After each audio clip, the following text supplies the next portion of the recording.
ప్రార్థన. తండ్రి, త్రియేక దేవ, పరిశుద్ధుడా పరిశుద్ధుడా పరిశుద్ధుడా, మరొకసారి మేమంతా వచ్చిన కుటుంబంగా మీ పరిశుద్ధ సన్నిధిలో మీ పరిశుద్ధ పదాల చెంత చేరి మిమ్మల్ని స్తుతించి ఆరాధించే గొప్ప భాగ్యం మరొకసారి మీ పునరుద్ధాన దినమైన ఈరోజు మాకు అనుగ్రహించారు. మీకు స్తోత్రం తండ్రి. మీ వాక్కును ధ్యానం చేయబోతున్నాం. మీ పరిశుద్ధాత్మను మాకు తోడుగా ఉంచి మమ్మల్ని నడిపించమని, మీ వాక్కును సరిగా అర్థం చేసుకొని దానిని మా జీవితాలకు అన్వయించుకోవడానికి మీ కృపను దయచేయమని మా ప్రభు అయిన యేసుక్రీస్తు ద్వారా వేడుకొనుచున్నాం తండ్రి. ఆమేన్.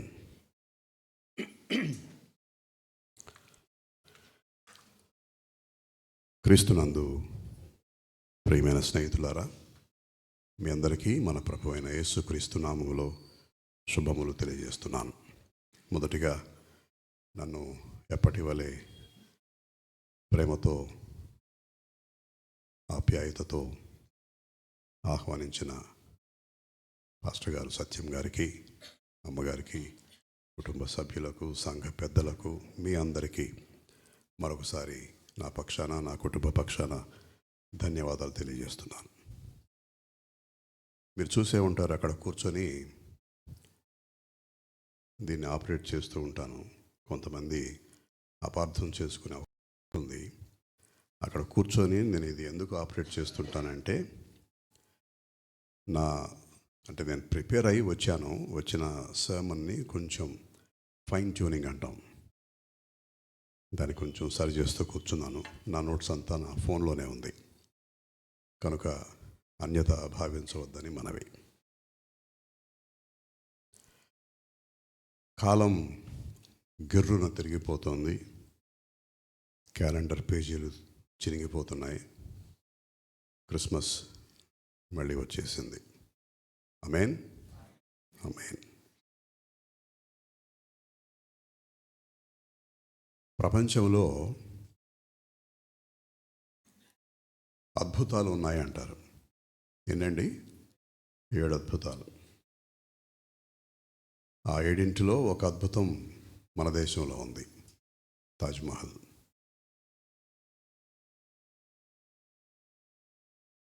ఎన్ని అద్భుతాలు ఉన్నా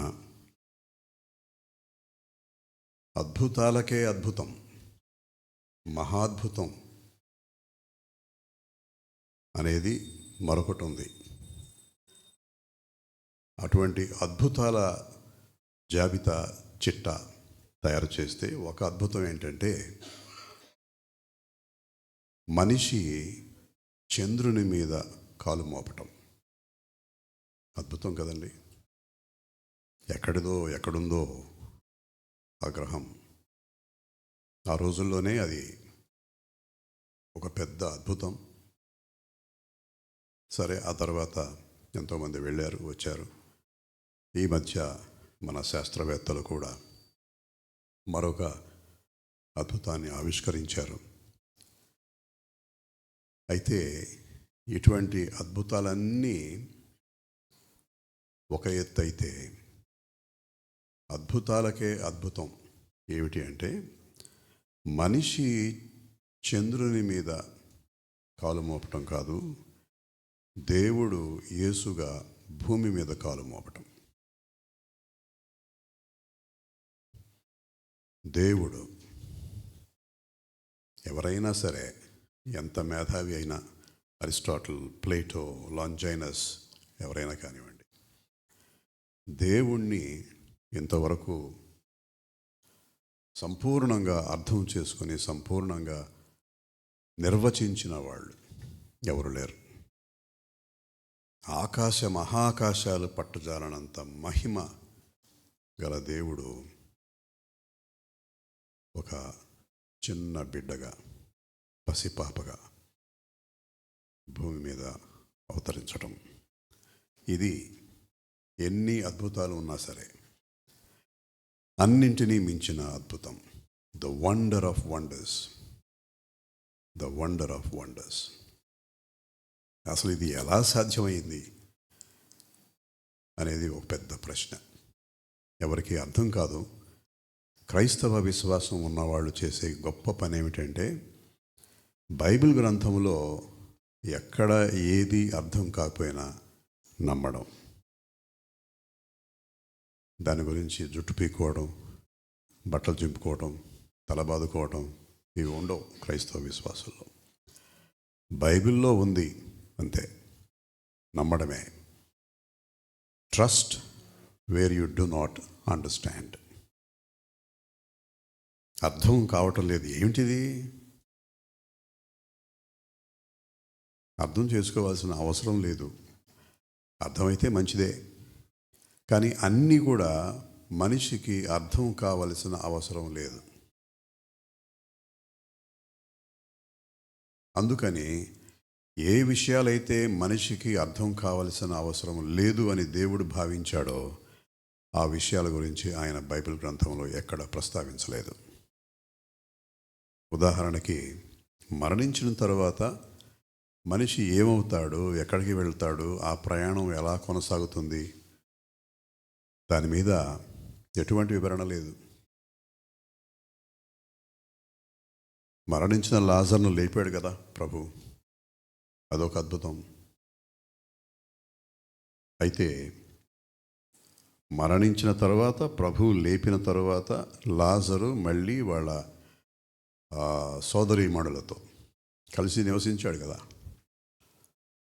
కానీ ఎవరు కూడా అతన్ని మరణించిన తర్వాత ఏమైంది, ఎలా ఉంది, ఎక్కడికి వెళ్ళావు, ఎలా వెళ్ళావు అని అడిగినట్టుగా కానీ, ఎవరు అడక్కపోయినా లాజరు తనకై తానుగా మరే నేను చనిపోయిన తర్వాత ఏమైందో తెలుసా అని చెప్పినట్టుగా కానీ ఏమి లేదు. అన్ని విషయాలు అర్థం కానక్కర్లేదు, విశ్వాసం ఉంటే చాలు.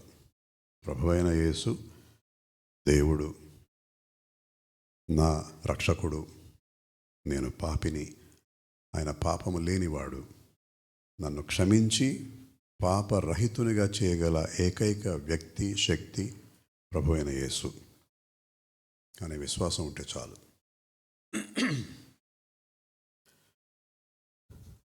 యూత్ అరుంధతి రాయ్, విన్నారా పేరు?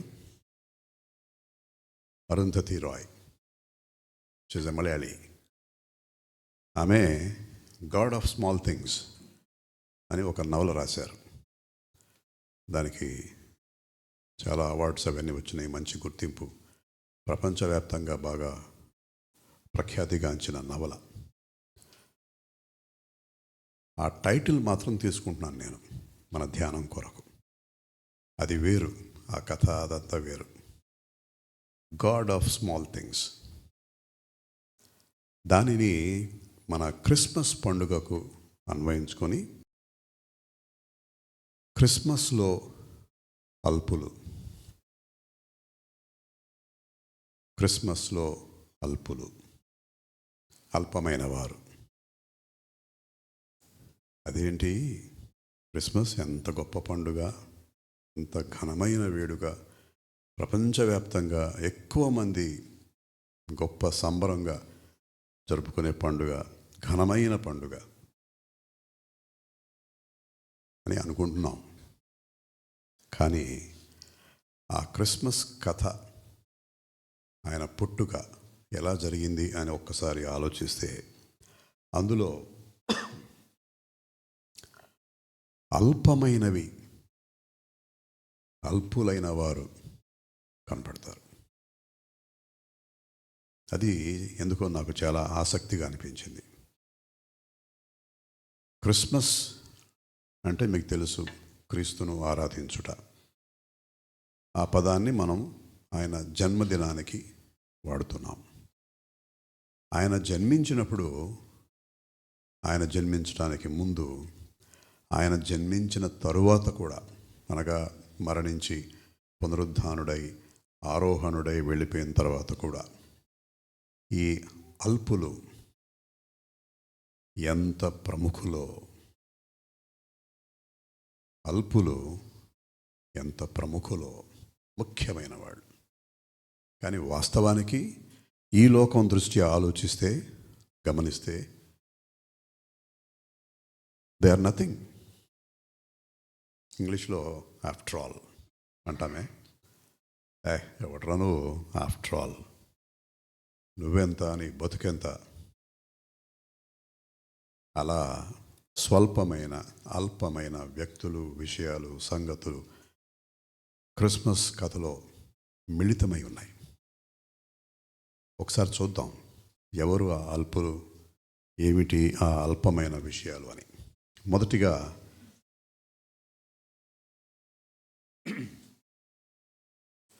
యోసేపు మత్తయి సువార్త 1వ అధ్యాయం 18వ వచనం నుండి ఇలా ఉంటుంది.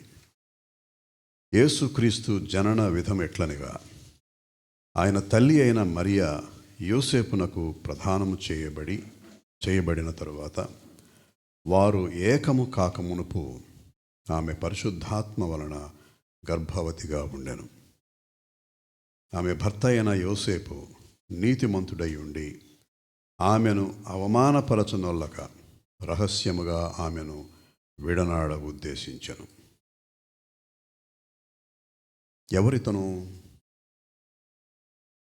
ధనికుడు కాదు, సమాజంలో గొప్ప వ్యక్తిగా గుర్తింపు ఉన్నవాడు కాదు, పోనీ ఏదైనా ఒక అధికారం కలిగిన వ్యక్తి కాదు. కేవలం ఒక సామాన్యమైన సాధారణమైన వడ్రంగి.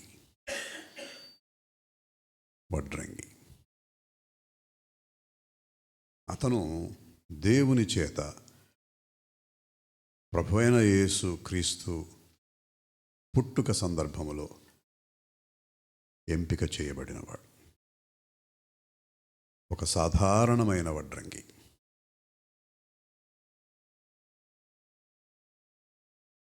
ఎందుకు అటువంటి వ్యక్తిని ఆయన తీసుకున్నాడు దేవుడు అని అంటే, మనం చదువుకున్న లేఖన భాగంలో చాలా స్పష్టంగా ఉంది. నీతిమంతుడు.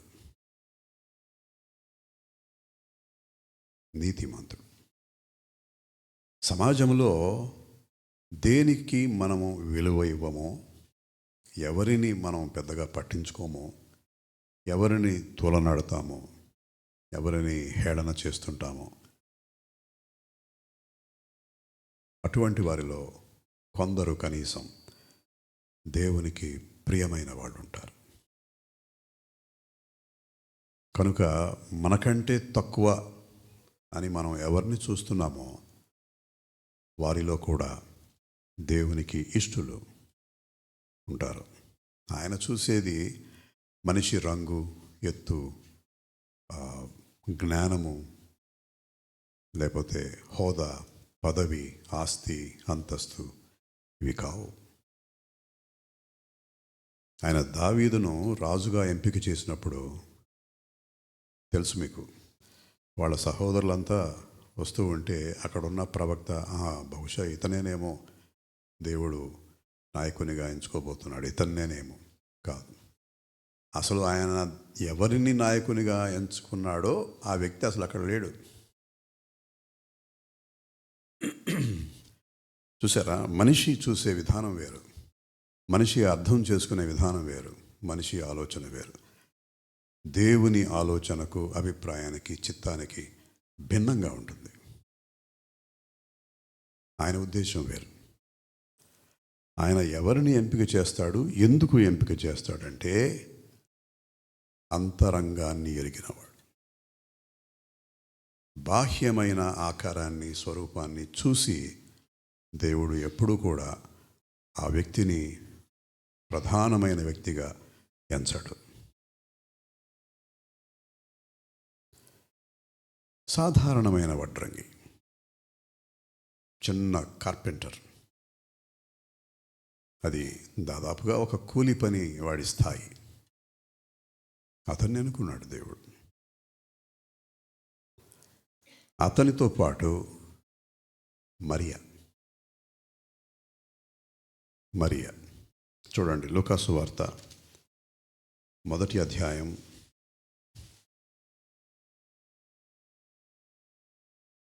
26వ వచనం.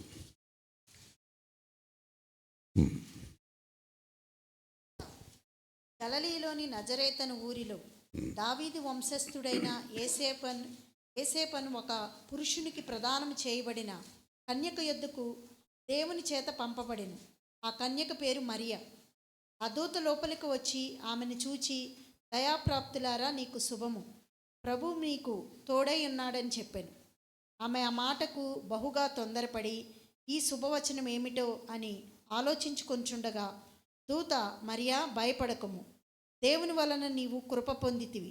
ఇదిగో, నీవు గర్భము ధరించి కుమారుని కని ఆయనకు యేసు అని పేరు పెట్టుదువు. ఆయన గొప్పవాడై కుమారుడు అనబడును. ప్రభువైన దేవుడు ఆయన తండ్రి అయిన దావీదు సింహాసనము ఆయనకిచ్చును. ఆయన యాకోబు వంశస్థులను యుగయుగములు ఏలును. ఆయన రాజ్యము అంతము లేనిదై ఉండునని ఆమెతో చెప్పాను. అందుకు మరియా, నేను పురుషుని ఎరుగునదాననే, ఇది ఎలాగ జరుగునని దూతతో అనగా, దూత, పరిశుద్ధాత్మ నీ మీదకి వచ్చును, సర్వోన్నతుని శక్తి నిన్ను కమ్ముకొనును గనుక పుట్టబోవు శిశువు పరిశుద్ధుడై దేవుని కుమారుడు అనబడును. మరియు నీ బంధువురాలు ఎలిజబెత్ కూడా తన వృద్ధాప్యమందు ఒక కుమారుని గర్భం ధరించి ఉన్నది. గొడ్రాలనబడిన ఆమెకు ఇది 6వ మాసము. దేవుడు చెప్పిన 7వ మాట అయినను ఏ మాట అయినను నిరర్ధకము కానేరదని ఆమెతో చెప్పాను. అందుకు మరియా, ఇదిగో ప్రభువు దాసురాలను, నీ మాట చొప్పున నాకు జరుగునుగాక అనెను. అంతటా దూత ఆమె యొద్ద నుండి వెళ్ళాను. థ్యాంక్స్ అమ్మా. ఇక్కడ రెండవ పాత్ర కనబడుతుంది, మరియా. ఏమిటి ఈవిడలో ఉన్న గొప్పతనం? ఆవిడేమన్నా రాజుగారి కుమార్తె, యువరాణియా, ధనవంతురాలా? ఎక్కడన్నా ఆవిడ కనీసం అందగత్తె అని అయినా ఉందా? ఏమీ లేదు. ధనవంతురాలు కాకపోగా ఈవిడ యోసేపు వలె ఒక సాధారణమైన, ఇంకా చెప్పాలంటే బహుశా ఒక పేద కుటుంబానికి చెందిన బిడ్డ మరియా. ఈ లోకం దృష్ట్యా ఈమె కూడా ఒక అల్పమైన వ్యక్తి, అల్పురాలు. కానీ దేవుడు ఎంచుకున్నాడు ఆవిడ్ని. ఏమిటి కారణం? దేవుడు అటువంటి ఒక సాధారణమైన యువతిని ఎంచుకోవడానికి కారణం ఏంటంటే, మనం చదువుకున్న ఈ లేఖన భాగంలో, ఈ లేఖన భాగం ప్రకారం దూత మాటలు చూడండి. నీవు దేవుని వలన కృప పొందితివి. దేవుని కృపకు ఎవరు అర్హత ఉన్నవారో, ఎవరికి దేవుని కృప లభిస్తుందో వాళ్ళు నిజంగానే గొప్పవాళ్ళు, నిజంగానే గొప్పవాళ్ళు. అపోస్తలుడైన పౌలు అనారోగ్య సమస్యతో బాధపడుతుంటే దేవుణ్ణి, ప్రభువుని వేడుకుంటే ఏమన్నాడు? నా కృప నీకు చాలును. అంతేగాని ఆ నొప్పి పోవునుగాక, నీకు స్వస్థత కలుగునుగాక అనేం అనలేదు ఆయన. నాకు అర్థమైంది ఒక విషయం ఏమిటంటే, బైబిల్ గ్రంథంలో, ముఖ్యంగా కొత్త నిబంధనలో, ప్రభువైన యేసుక్రీస్తు తర్వాత అంత గొప్ప వ్యక్తి మళ్ళీ అపోస్తలుడైన పౌలే, లేదా దేవుని సేవ చేసిన వాళ్ళలో అగ్రగణ్యుడు అపోస్తలుడైన పౌలు. ఆయనను మించి దేవుని సేవ చేసిన వాళ్ళు ఎవరు నాకు తెలియదు. తనకున్న ఆ బాధను దేవుడు తొలగించకపోగా నా కృప నీకు చాలును అన్నాడే, దాని అర్థం ఏంటో తెలుసు పౌలుకు. దానిని మించిన వరం, దానిని మించిన దీవెన, దానిని మించిన వాగ్దానం ఇంకేది లేదు, ఉండదు. సో మొదటిగా దేవుని కృప ఆమె పట్ల ఉంది. రెండవది చూడండి, 38వ వచనం. ఇదిగో ప్రభువు దాసురాలను, నీ మాట చొప్పున నాకు జరుగునుగాక.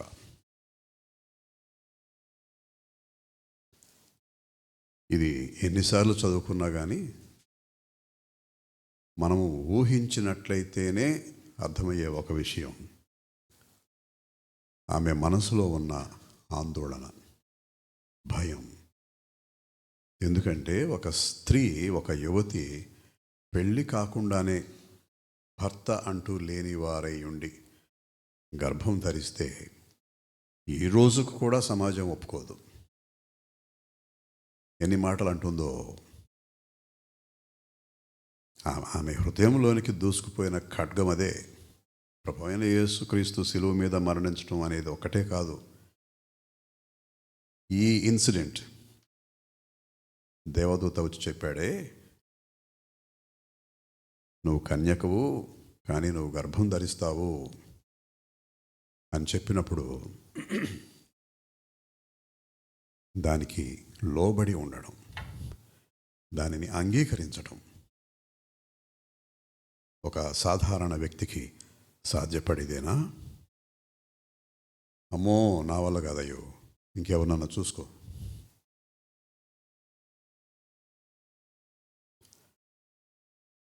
ఆ పరిశుద్ధాత్మ వలన గర్భం ధరించుట అనేది తద్వారా ఆమెకు కలిగిన అవమానం జీవితాంతం వెంటాడింది.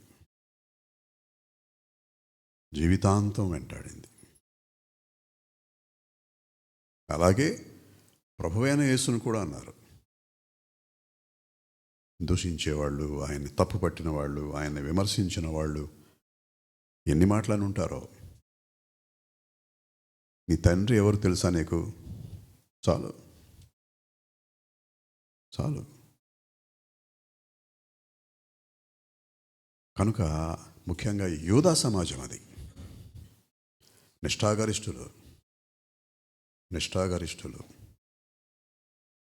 అటువంటి సమాజంలో ఉన్న ఒక స్త్రీ చాలా తేలికగా, ఇదిగో ప్రభువు దాసురాలను, నీ మాట చొప్పున నాకు జరుగునుగాక అన్నప్పుడు ఎంత గొప్ప విధేయత అది. దేవుని కృప పొందినది అంత మాత్రమే కాదు, అది మాత్రమే కాదు, విధేయత. నాకు 2 రోజులు టైం ఇవ్వయ్యా, ఆలోచించుకొని చెప్తాను అనొచ్చు. ఆ విధేయత కూడా తక్షణమే. No second thought.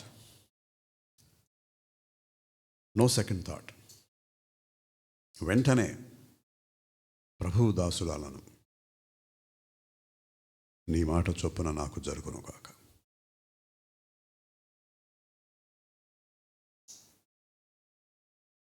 వీళ్ళు ఒక పేద కుటుంబానికి చెందినవాళ్ళు. మరియ అని ఎలా అంటారంటే బైబిల్ పండితులు, కానా వివాహం జరిగినప్పుడు, ఆ వివాహ విందు భోజనం జరుగుతున్నప్పుడు ద్రాక్షారసం అయిపోయినప్పుడు మరియ వచ్చి ప్రభువుని అడుగుతుంది, అయ్యా ద్రాక్షారసం అయిపోయింది, please do something about it.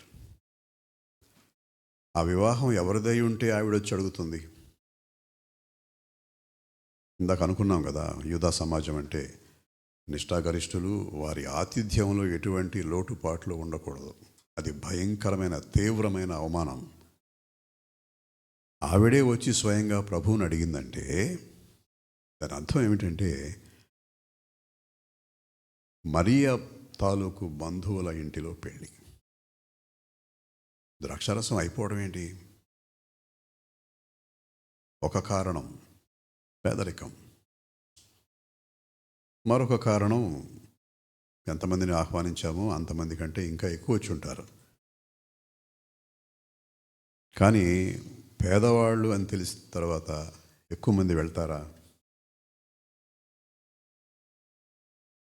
కనుక పేదరికం అనేది ఒక కారణం అయి ఉంటుంది ద్రాక్షారసం అయిపోవడానికి.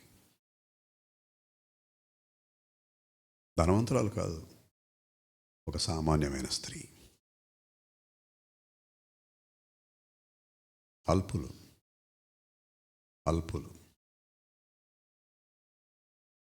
ఆ తర్వాత ప్రభువు జన్మించిన పట్టణం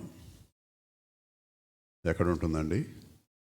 మీకా గ్రంథం ఎవరైనా చదువుతారా? మీకా గ్రంథం 5వ అధ్యాయం మొదటి 3 వచనాలు.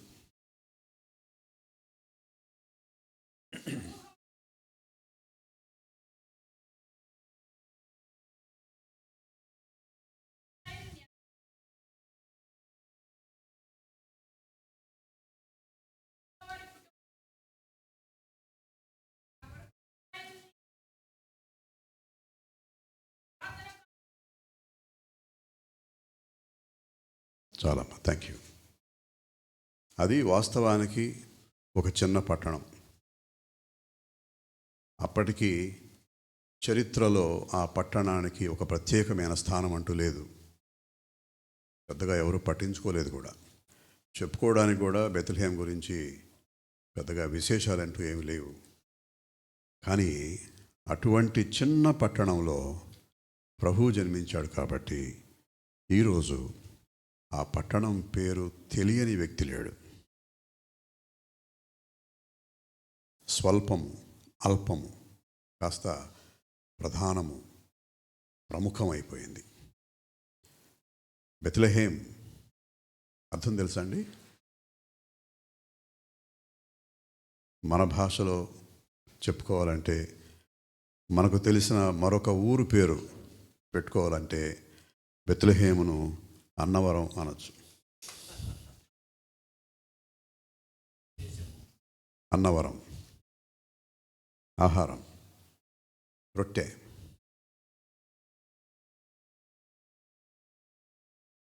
ప్రభువు జన్మించిన తరువాత ఆయన్ని ఎందుకని ఆ పశువులు ఆహారం తినే ఆ తొట్టిలో పరుండబెట్టారు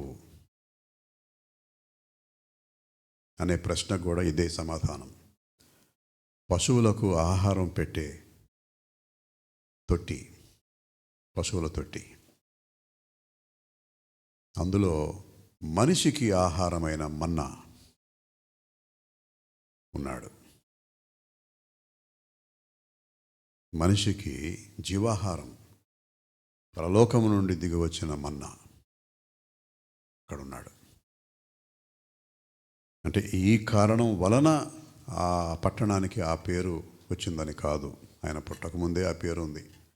పాత నిబంధనలో ఉంది కదా, ఇప్పుడు చదువుకున్నాం. మీకా ఆ పేరు, ఆ ఊరికి ఉన్న పేరును ఆయన నిజం చేసి చూపించాడు. మనిషికి జీవాహారం వంటి పరలోకము నుండి దిగి వచ్చిన మన్నా ఆయన జన్మించింది బెత్లెహేంలో. స్వల్పమైనది, అల్పమైనది. ఇక మీదట నువ్వు స్వల్పమైన గ్రామానివి, అల్పమైన పట్టణానివి కావు. నిన్ను పరిపాలించేవాడు నీలో నుండి రాబోతున్నాడు. ఆ తరువాత లూకా సువార్త 2వ అధ్యాయం 12వ వచనం చూద్దాం.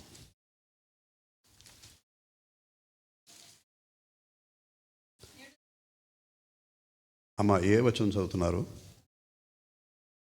లూకా సువార్త 2వ అధ్యాయము 12వ వచనం నుండి. దానికి ఇదే మీ కానవాలు. ఒక శిశువు పొత్తి గుడ్డలతో చుట్టబడి ఒక తొట్టెలో పండుకొని ఉండుట మీరు చూచెదరని వారితో చెప్పాను. చాలండి, థ్యాంక్ యూ. దేవుడు మానవాళిని రక్షించటానికి, మానవాళి యొక్క రక్షణ నిమిత్తం ఈ లోకంలో జన్మించాలి, ఈ లోకానికి రావాలి, దిగి రావాలి అనుకున్నప్పుడు కేవలం ఒక చిన్న శిశువుగా మాత్రమే రావాల్సిన అవసరం లేదు. ఉందండి? అదొక్కటే మార్గమా ఆయనకి? ఆయన అనుకొని ఉంటే ఏ విధంగా అయినా వచ్చి వెళ్ళేవాడు, ఏ విధంగా అయినా వచ్చి వెళ్ళి ఉండేవాడు. రావడమే ఒక 30 ఏళ్ళ 25 ఏళ్ళ యువకునిగా వచ్చి ఉండేవాడు. Because nothing is impossible for God. దేవునికి అసాధ్యమైనది ఏదీ లేదు. కానీ ఒక చిన్న శిశువుగా,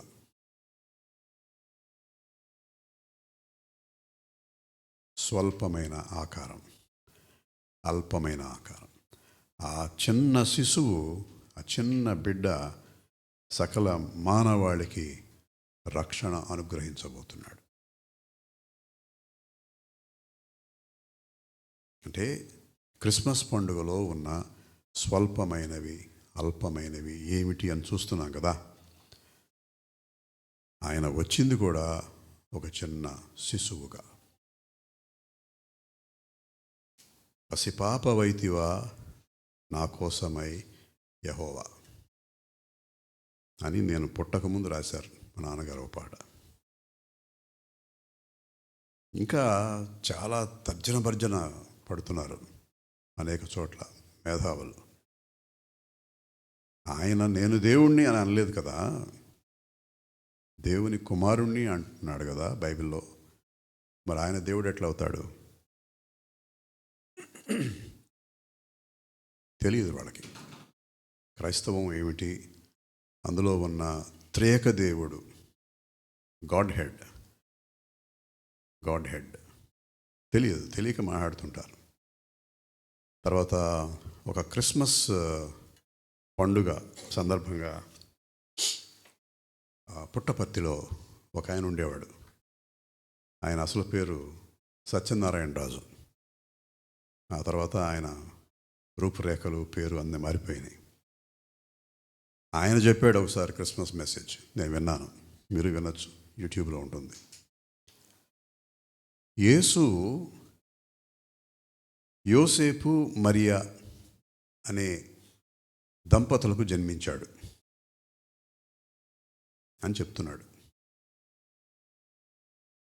అజ్ఞానం. బైబిల్ ఎక్కడ ఉంది? ఎక్కడన్నా ఉందండి యోసేపుకు మరియకు జన్మించాడని? అక్కడ ఎంతోమంది ఫారినర్స్ కూడా కూర్చొని ఉన్నారు. ఈ అమెరికన్స్కి ఏంటంటేనండి, మీరు గమనించే ఉంటారు, జీవితంలో లోకంలో నంబర్ 1 దేశంగా ఎదిగారు. అన్నీ అనుభవించారు, అన్నీ చూసేశారు. ఇక తర్వాత ఏంటో తెలియదు. అందుకని ఏది ఆకర్షణీయంగా ఉంటే అటు వెళ్ళిపోవడం. క్రైస్తవ కుటుంబంలో పుట్టి చిన్నప్పటి నుండి బైబిల్ గురించి తెలుసుకున్న తర్వాత కూడా ఒక వ్యక్తి యేసు యోసేపుకు మరియకు జన్మించాడు. అతని తల్లిదండ్రుల పేర్లు యోసేపు మరియా అని చెబుతుంటే ఆపేవాళ్ళు లేడు, అడ్డుకున్నవాళ్ళు లేడు, ప్రశ్నించిన వాళ్ళు లేడు. అందరూ అట్లా వింటున్నారు తన్మయత్వంలో. యోసేపు జన్మించినవాడు కాదు కదా, పరిశుద్ధాత్మ వలన కన్య అయిన మరియ గర్భం ధరించినప్పుడు పుట్టాడు ఆయన. మేంజర్ అంటాం. మేంజర్ అంటే ఆ పశువుల తొట్టి. అక్కడ అది ఒక చిన్న ప్రాంతమే కదా, చిన్న పశువుల తొట్టి. అదొక అల్పమైనది.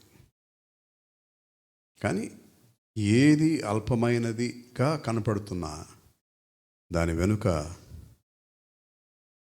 చరిత్ర సృష్టించగలిగిన శక్తి ఉంది. చరిత్ర సృష్టించగలిగిన శక్తి. ఆ తరువాత లూకా సువార్త 2వ అధ్యాయం 8వ వచనం చూడండి.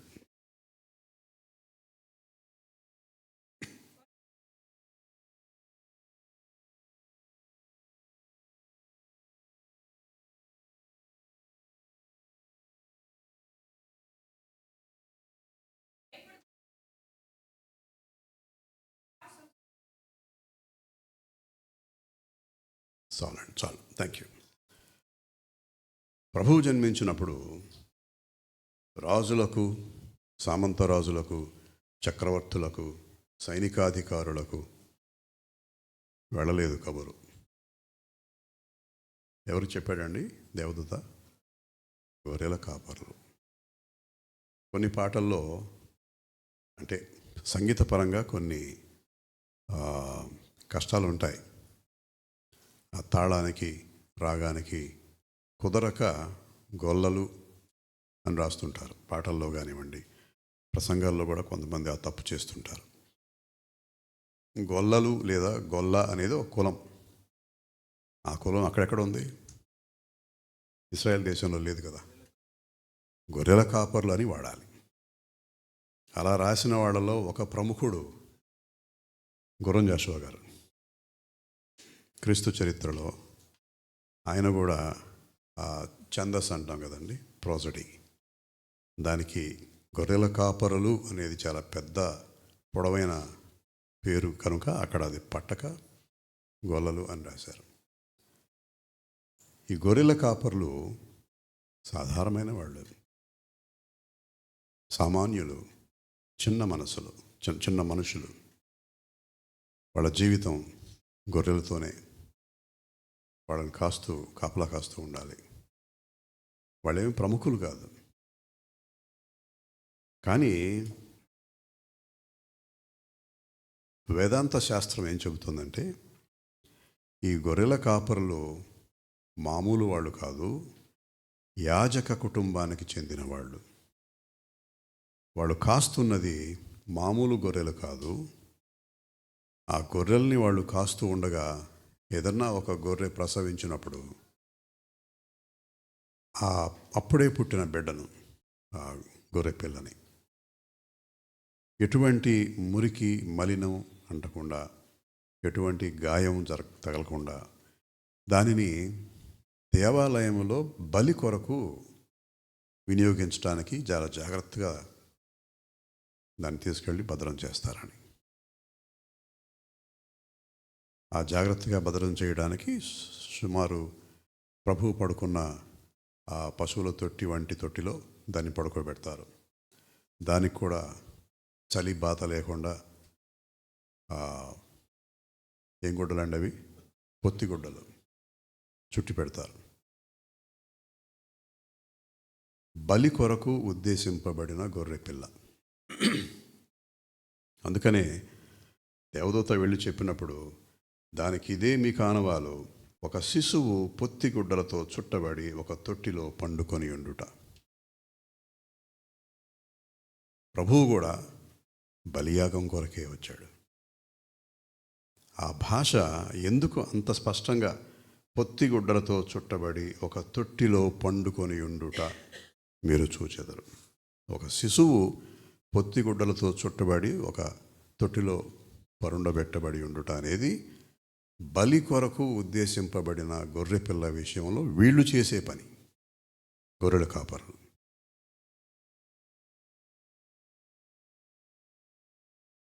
దేవాలయంలో ఆ గొర్రె పిల్లని బలిస్తారు. తర్వాత కొన్ని మాసాలు గడిచిన తర్వాత నిష్కళంకమైనదిగా ఉండాలి. అటువంటి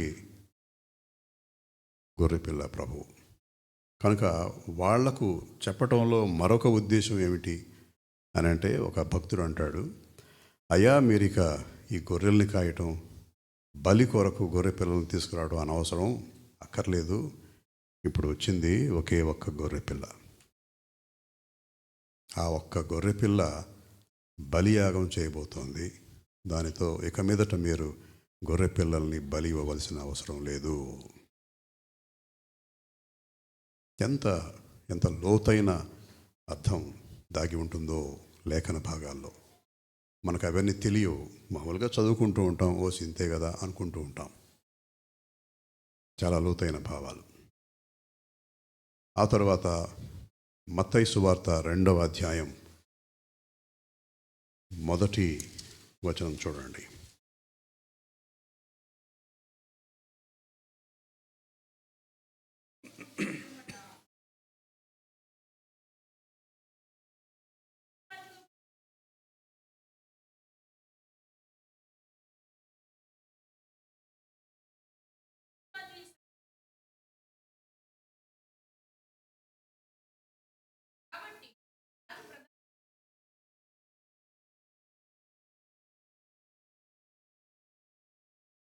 అమ్మ 9వ వచనం నుంచి చదవండి. అక్కడ వరకు చాలు. నెక్స్ట్ 9వ వచనం. వారు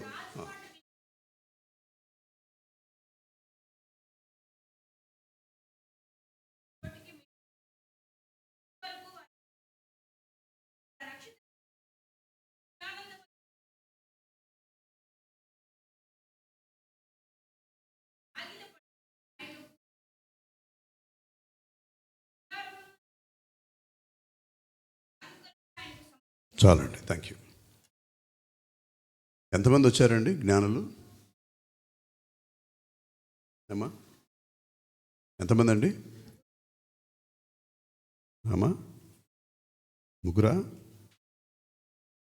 అదేనా మీ జవాబు కూడా? ఉందా బైబిల్లో? ఇప్పుడు చదువుకున్నాం కదా, ఎక్కడన్నా ఉందా ముగ్గురు అని? లేదు. ఎంతమంది వచ్చారో తెలియదు మనకి. ఇద్దరే వచ్చి ఉండొచ్చు, 3 రకాల బహుమతులు తెచ్చి ఉండొచ్చు. బంగారము, బోళము, సాంబ్రాణి. వాడు తెచ్చిన బహుమానాలు 3 రకాలు అని ఉందే కానీ ముగ్గురు వచ్చారని లేదు. బహుమానాలు 3 కాబట్టి ముగ్గురు తలా ఒకటి తెచ్చుంటారు అని మనం అనుకుంటున్నామే కానీ బైబిల్లో లేదు. వాళ్ళు తెచ్చిన బహుమానాలు ఎలా మోసుకొచ్చారండి? పెట్టెల్లో. ఆ పెట్టెల్లో ఒట్టి బహుమానాలు ఉన్నాయా? ఉండి ఉంటాయా? ఏమ్మా, ఊరు వెళ్తున్నాం, ఫ్రెండ్ ఇంటికో ఎక్కడికో వెళ్తున్నాం, ఒక పెళ్ళికే వెళ్తున్నాం, వాళ్ళకు ఒక బహుమానం ఇవ్వాలని తీసుకెళ్తున్నాం. పెట్టెలో కథ ఒకటేనా ఉండేది? ఏమండి, ఇవి చాలా ఉంటాయి కదా వస్తువులు. ఎంతకాలం వాళ్ళ ప్రయాణం? ఎంతకాలం ప్రయాణం చేశారు? ఒక వారమా? ఏమ్మా, ఒక వారమా? నెల? సంవత్సరమా? సుమారు 2 ఏళ్ళు. ప్రభువు పుట్టడంతో పాటే ఆకాశంలో నక్షత్రం పుట్టింది. అది చూసి బయలుదేరారు. వీళ్ళు ప్రభువు దగ్గరకు వచ్చేసరికి ప్రభు వయసు సుమారు 2 ఏళ్ళు. అందుకనే ఈ హేరోద్ అనేవాడు 2 ఏళ్లలోపు పిల్లల్ని వధించమన్నాడు. వాళ్ళలో యేసు కూడా ఉంటాడు కదా, ఇక నా స్థానానికి, నా అధికారానికి, నా పదవికి డోకా లేదనుకున్నాడు. అది మనకి క్లూ. వీళ్ళు వచ్చేసరికి 2 ఏళ్ళు, ప్రభువుకు 2 ఏళ్ల వయసు సుమారుగా. మన డ్రామాల్లో ఏంటంటే అది చూపించడం కష్టం కాబట్టి మరియమ్మ చేతిలో ఒక బొమ్మ, వెనక యోసేపు, వీళ్ళందరూ ఉన్నట్టు చూపించి, వీళ్ళందరూ గొర్రెల కాపర్లు, వీళ్ళంతా ఉన్నప్పుడే జ్ఞానులు వచ్చేస్తారు. శిశువుగా ఉన్నప్పుడు జ్ఞానులు రాలేదు. ఆయనకు సుమారు 2 ఏళ్ల వయసు. సరే, విషయం ఏంటంటే పెట్టెలు విప్పి అని ఉంది కదా. ఆ శిశువును చూచి సాగిలపడి ఆయనను పూజించి తమ పెట్టెలు విప్పి బంగారమును, సాంబ్రాణిని, బోళమును కానుకలుగా ఆయనకు సమర్పించిరి. పెట్టెల్లో 2 ఏళ్ల ప్రయాణం అంటే వాళ్ళ వస్తువులు, బట్టలు, ఇంకా ఏమేమి తెచ్చుకున్నారో వాటితో పాటు ఇవి కూడా ఉన్నాయి. ఇంకొక మేధావి అంటాడు, వీళ్ళు తెచ్చిన ఈ 3 రకాల బహుమానాలు చాలా విలువైనవి, చాలా విలువైనవి. బంగారం మీకు చెప్పేదేముంది? స్త్రీలకి బంగారం ఇప్పటికీ, అప్పుడు, ఎప్పటికీ కూడా విలువైనదే. అలాగే సాంబ్రాణి, బోళము, ఒకటేమో పరిమళ ద్రవ్యం వంటిది. ఆ రెండింటిని కూడా పూజలో వినియోగిస్తారు. అంటే వాళ్ళు బయలుదేరినప్పుడే ఆయన్ని మనం పూజించాలి, ఆరాధించాలి అనే ఉద్దేశంతో తెచ్చారు అవి. ఒక భక్తుడు, ఒక మేధావి అయిన భక్తుడు అంటాడు, ఆ తరువాత దేవదూత ప్రత్యక్షమై మరియను చూడండి 13, వారు వెళ్ళిన తరువాత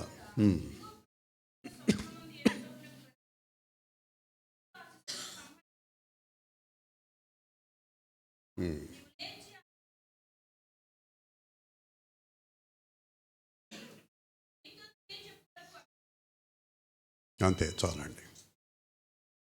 మీరు ఎంతమంది వెళ్ళారండి ఫారిన్? అమెరికా వెళ్ళారా?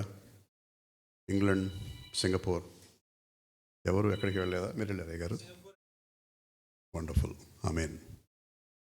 ప్రభువు పుట్టిన 2 ఏళ్లకే ఫారిన్ ట్రిప్ వేశాడు.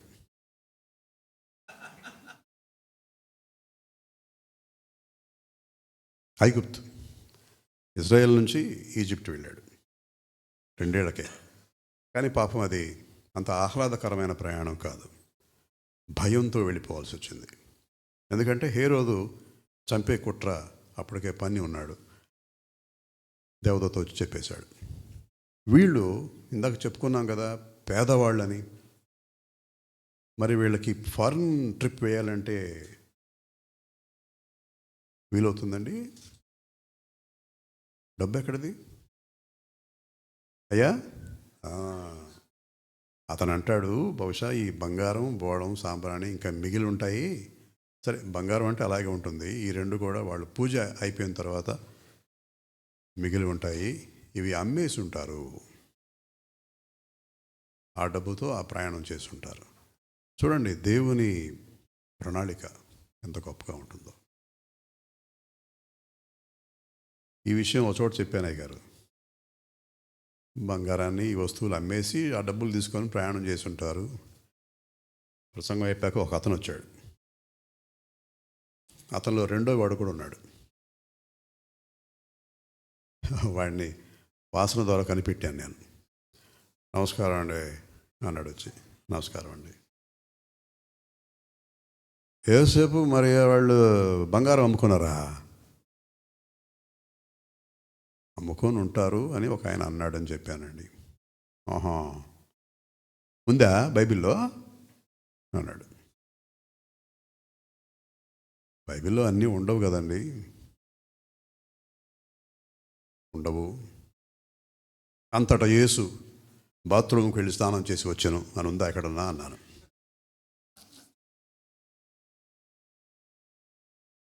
అన్నీ ఉండవు. ఇది కొంచెం ఇంగిత జ్ఞానం అంటామండి మనం, మన భాషలో. ఇంగ్లీష్లో కామన్ సెన్స్ అంటాము. అది ఉంటే ఇది అర్థమవుతుంది, అది లేకపోతే ఇటువంటి అర్థం కావండి అని చెప్పాను. ఆహా అన్నాడు. ప్రైజ్ ద లార్డ్ అండి అని చెప్పాను. వాళ్ళు తెచ్చిన బహుమానాలు చిన్న చిన్నవి అయి ఉంటాయి. పెట్టెల్లో పట్టాలి కదా మిగతా వస్తువులు, సామాన్తో పాటు. కానీ వాటి విలువ చూసారా? అలాగని వచ్చిన జ్ఞానంలో ఒక 100 మందో, 50 మందో, 25 మందో అని కూడా లేదు. అంతమంది వచ్చే అవకాశం కూడా లేదు. అల్ప సంఖ్య. ఇవన్నీ క్రిస్మస్ కథలో ఉన్న అల్పమైనవి, అల్పులైన వారు. అది మనం ధ్యానం చేస్తున్న అంశం. ఇప్పుడు యోహాను సువార్తకి వెళ్దాం. యోహాను సువార్త 1వ అధ్యాయం 12వ వచనం.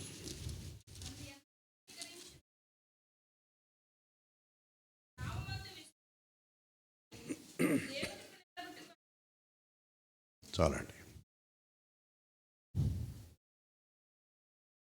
ఏంటండి ఈ లేఖన భాగంలో ఉన్న అల్పులు ఎవరు?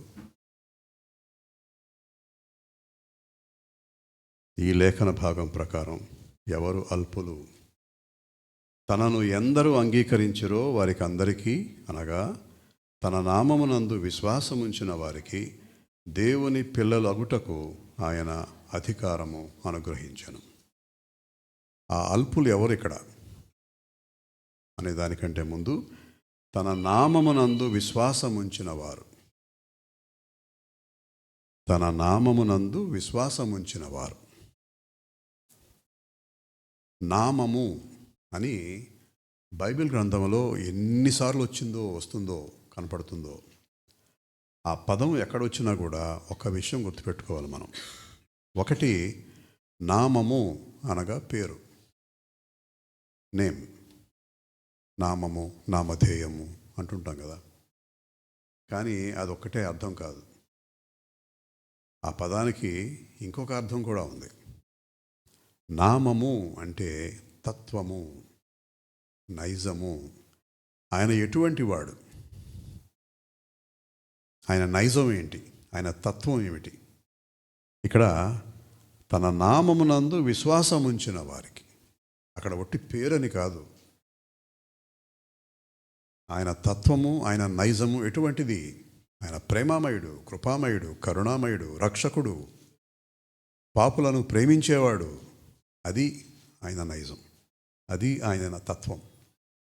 సో ప్రభువైన యేసు అనగానే ఈ ఆలోచనలన్నీ మనకి ఆయన నామము అనగానే స్ఫురించాలి.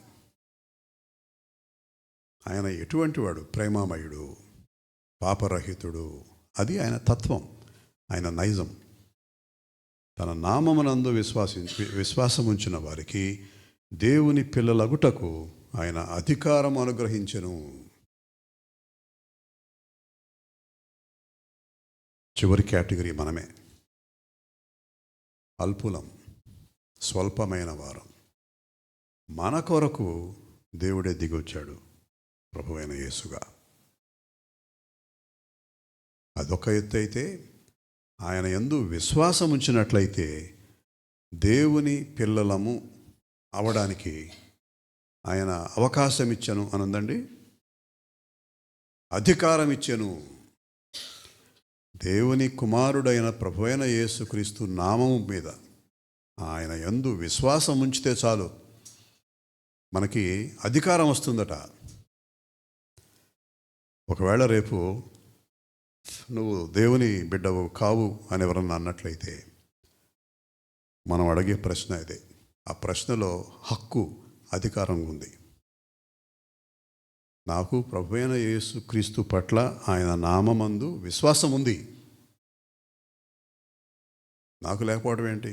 ఆ అధికారం ఉంది నాకు, నేను దేవుని బిడ్డను అని సగర్వంగా చెప్పుకునే అధికారం, హక్కు. ఎంతటి వారం మనం? ఏ పాటి వారం? ఆయన సృష్టిలో స్వల్పమైన, అల్పమైన మానవులం. ఎన్ని పర్వతాలు లేవండి మనకంటే ఎత్తు, లావు. ఎన్ని శక్తివంతమైనవి లేవు ప్రకృతిలో, ఆయన సృష్టిలో. మనిషి కంటే శక్తివంతమైనవి. గాలి, వరద వస్తే కొట్టుకెళ్ళిపోతున్నాడే మనిషి. అల్పమైన వాళ్ళం, స్వల్పమైన వాళ్ళం. కనుక యోసేపు, మరియా, బెత్లెహేము అనే ఆ అల్పమైన పట్టణము, శిశువుగా వచ్చిన దేవుడు, ఆ చిన్నపాటి పశువుల తొట్టి, చిన్న మనుష్యులు, గొర్రెల కాపరులు, అలాగే స్వల్పమైన సంఖ్య గల ఆ తూర్పు దేశ రాజులు, వాళ్ళు తెచ్చిన చిన్న చిన్న బహుమానాలు, వీటితో పాటు మనము ఉన్నాం. స్వల్పమైన వారం, అల్పమైన వారం. మన కొరకు దేవుడు వచ్చాడు. అది క్రిస్మస్ అంటే. మనకు ఏ హక్కు లేదు, ఏ అధికారం లేదు, ఏ అర్హత లేదు, ఏ యోగ్యత లేదు. కారణం ఏమిటంటే దేవునికి మన పట్ల ఉన్న ప్రేమ. అది ఎంత గొప్ప ప్రేమ అంటే తన అద్వితీయ కుమారుణ్ణి సైతం శిలువ మీద బలియాగముగా అర్పించినంతటి ప్రేమ. చిన్న ప్రార్థన చేసుకున్నాం. తండ్రి త్రియేక దేవ, పరిశుద్ధుడా పరిశుద్ధుడా పరిశుద్ధుడా, క్రిస్మస్ దినాలలో ఉన్నాం. క్రిస్మస్ సంతోషాన్ని, క్రిస్మస్ ఆనందాన్ని ఇప్పటికే అనుభవించడం మొదలుపెట్టాం.